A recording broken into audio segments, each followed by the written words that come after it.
Ошто көп кылымдар бою ар түрдүү маданияттар жана диндердин өкүлдөрү жашап келген. Ошондуктан шаардын өзгөчөлүгү дал ушул көп түрдүүлүккө байланыштуу. Бүгүнкү күндө Ошто мусулмандар, христиандар жана башка диндерди карманган адамдар бирге жашайт. Алардын тили, үрп-адаты ар башка болсо да, баары үчүн Ош жалпы үй. Азандын үнү, коңгуроолор, майрамдар жана үй бүлөлүк салттар шаарда бири-бирин сыйлаган тынч жашоону түзөт. Айтканда адамдарды эң адилеттүү, эң чынчыл, ар бир адам менен жакшы мамиледе болууга. Эми бул динибиз бир эле адам менен эмес, жаратылыш менен мамиле, жаныбарлар менен мамиле, өзүнүн жараткан Аллах Таала менен болгон мамиле, пайгамбары менен болгон мамиле, коңшу менен, ата-эне менен, кийим менен болгон мамиле, айтор бардык нерселерге мамилени түз, адилеттүү, таза, чынпейилден, чынчылдык менен мамиле кылууга чакырат. Ошондой эле динибизде мисалы башка дин өкүлдөрү болсо дагы Куранда Аллах Таала Мумтахана сүрөсүндө ачык айткан: силер менен дин жолунда согушпаган, силерди мекениңерден кууп чыкпаган, же болбосо ошондой нерселерге жардам бербеген болсо, аларга жакшылык кылууга жана адилеттүү мамиле кылууга Аллах Таалам тыйбайт деп. Ошо жакшы мамиле кылуудан жана адилеттүүлүк мамиле кылуудан Аллах Таалам тыйбайт дейт. Мындан келди биздин имам Матурди рахматуллахи алейхи дагы өзүнүн тафсирлеринде мусулман адам мусулман эмес адамдарга толук түрдө кастыкты буйрубайт биздин динибиз. Биздин динибиз мисалы ошондой эле коңшунун акысы бар да. Ошо коңшуда сенин коңшуң ким болбосун, баары бир коңшулук сенин акың бар. Эгерде мусулман болсо, мусулмандыктагы коңшулукта акың бар. Эгер тууган болсо, туугандыкта коңшулукта акың бар. Ал эми мусулман эмес болсо, сенин сөзсүз түрдө ада коңшулук акың бар.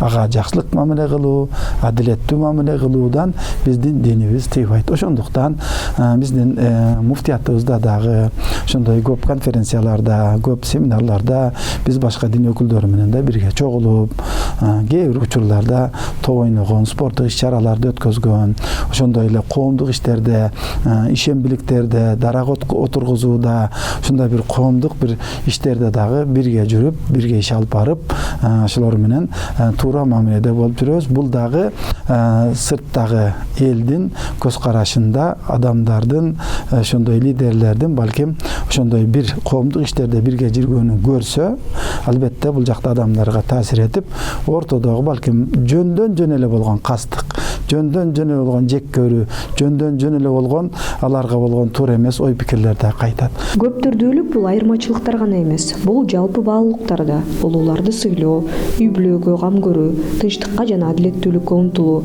ишенимге карабастан шаар тургундарын бириктирген негизги баалуулуктар. Дал ушул баалуулуктардын негизинде Ош шаарындагы социалдык ынтымак калыптанат. Коомдук ынтымак кошуналар бири-бирине жардам бергенде, оор учурларда бөлүнбөстөн бирге билгенде көрүнөт. Основной задачей для священника является совершение богослужений и молитва. То есть каждый религиозный лидер, каждый священнослужитель, он должен прежде всего выполнять то служение, на которое он призван Богом, то есть молиться о своих прихожанах, о своих чадах, о своих духовных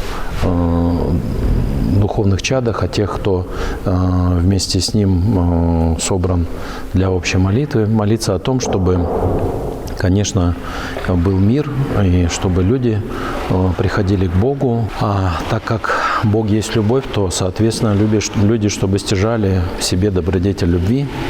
И тогда, когда будет любовь в нас, в любовь к Богу и в любовь к ближним своим, которая эта заповедь является основной, первой заповедью христианской, да, и во всех религиях вот эта заповедь, она важна и очень ценна. Когда у нас будет любовь, тогда будет и согласие, тогда будет и толерантность, тогда и будет и идентичность, к чему мы все с вами и стремимся.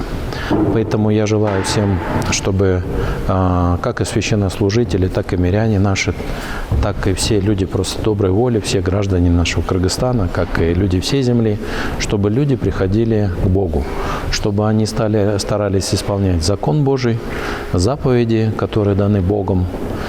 И несмотря на то, что мы люди разных религий, мы живем в одном мире, в одном государстве, в одной стране, в одной местности, поэтому мы являемся друг для друга ближними. Вот. А кто есть ближний мой? Тот, кто рядом с тобой.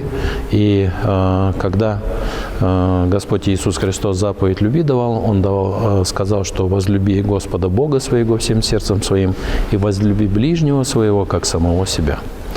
Вот поэтому я, конечно, еще раз призываю к любви, прежде всего. И исходя из того, что мы будем приобретать любовь в своем сердце, в нас будут и все остальные добродетели. Тогда будет мир, процветание, благополучие, то, к чему мы стремимся и чего мы ищем. Ош шаары диний көп түрдүүлүк, социалдык ынтымак жана жарандык иденттүүлүк бири-бирин толуктап, күчөтө ала тургандыгынын айкын мисалы. Ош шаарынын келечеги диалогдо жана кызматташууда, тынчтыкты сактай билүүдө, ишенимди бекемдөөгө жана кийинки муундарга өз ара урматтоо баалуулуктарын өткөрүп берүүдөн турат.